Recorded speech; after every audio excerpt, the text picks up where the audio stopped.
ओम नमः शिवाय। 16 सोमवार व्रत कथा। एक समय श्री महादेव जी पार्वती जी के साथ भ्रमण करते हुए मृत्यु लोक में अमरावती नगरी में आए। वहां राजा ने सुंदर शिव मंदिर बनवाया।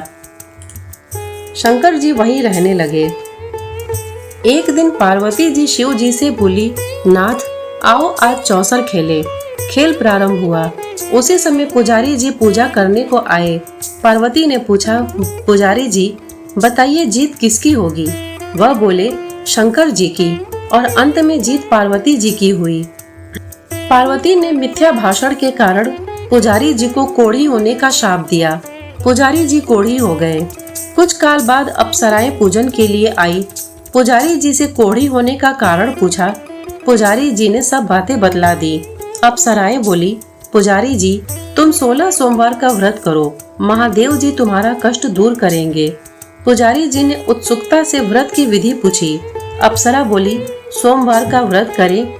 संध्या उपासना उपरांत आधा सेर गेहूं के आटे से 3 अंगा बनावे और घी गुड़ दीप नैवेद्य बेलपत्र आदि से पूजन करें। बाद में 1 अंगा अर्पण कर शेष 2 अंगा प्रसादी समझ वितरित कर प्रसाद लें। इस विधि से 16 सोमवार कर 17वें सोमवार को पाव सेर गेहूं के आटे की बाटी का चूरमा बनाकर भोग लगाकर बांट दें। फिर कुटुंब के साथ प्रसाद ग्रहण करें। ऐसा करने से शिवजी तुम्हारे मनोरथ पूर्ण करेंगे। यह कहकर अप्सरा स्वर्ग को चली गई। पुजारी जी यथा विधि व्रत कर रोग मुक्त हुए और पूजन करने लगे। कुछ दिन बाद शंकर पार्वती जी पुनः आए। पुजारी जी को कुशलता पूर्वक देख पार्वती ने रोग मुक्ति का कारण पूछा। पुजारी के कथनानुसार पार्वती ने व्रत किया। फल स्वरूप अप्रसन्न कार्तिकेय जी माता के आज्ञाकारी हुए। कार्तिकेय जी ने भी पार्वती जी से पूछा कि क्या कारण है, मेरा मन आपके चरणों में लगा। पार्वती ने वह व्रत बतलाया। कार्तिकेय ने भी व्रत किया। फलस्वरूप बिछड़ा हुआ मित्र मिला। उसने भी कारण पूछा। बताने पर विवाह की इच्छा से यथा विधि व्रत किया। फलतः वह विदेश गया। वहां राजा की कन्या का स्वयंवर था।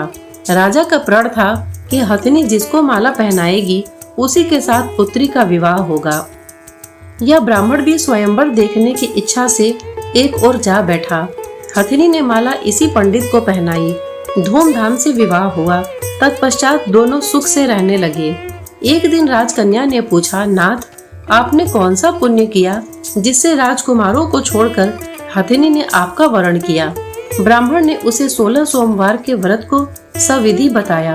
राजकन्या ने भी सत्पुत्र प्राप्ति के लिए व्रत किया और सर्वगुण संपन्न पुत्र प्राप्त किया। बड़ा होने पर पुत्र ने पूछा, माताजी किस पुण्य से मेरी प्राप्ति आपको हुई? राजकन्या ने सविधि 16 सोमवार का व्रत बतलाया। पुत्र राज्य कामना से व्रत करने लगा।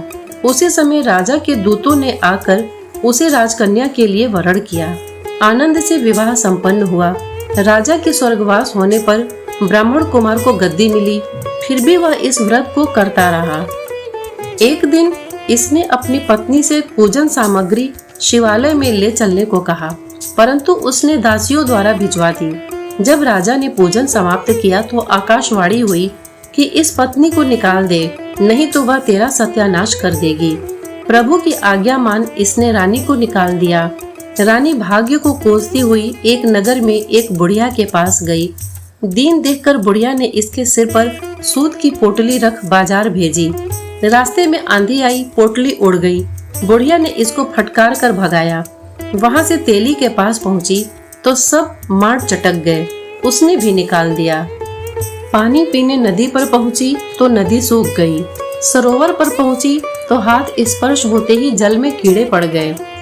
उसी जल को पी आराम करने को जिस पेड़ के नीचे जाती वह सूख जाता।